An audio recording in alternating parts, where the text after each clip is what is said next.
Penumpang pesawat di Bandar Udara Cut Nyak Dien Nagan Raya mulai meningkat dibandingkan beberapa bulan lalu sejak pandemi COVID-19 melanda. Saat ini pesawat mulai mendarat setiap minggunya di bandara ini setelah sebelumnya kerap dilakukan pembatalan penerbangan dikarenakan sepi penumpang.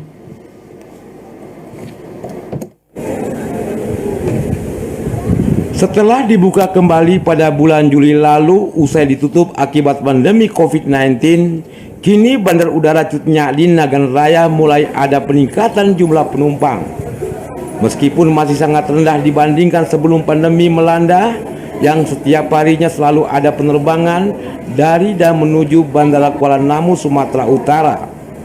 Bandara ini sudah melayani penerbangan minimal 1 kali dalam seminggu dari jadwal 3 kali dalam 1 minggunya.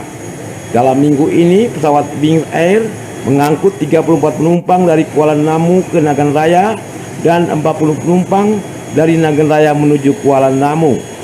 M. Amin, Kepala Pelaksana Harian Bandara Cut Nyak Dien mengatakan, dibandingkan bulan lalu, kini penumpang pesawat mulai ada peningkatan meskipun belum maksimal dari jadwal yang ada. Seharusnya dalam 1 minggu ada 3 penerbangan, namun dibatalkan akibat jumlah penumpang yang terbatas. Pada yang sekarang ini agak udah lumayan lah, ada penumpangnya belum 30 ke atas.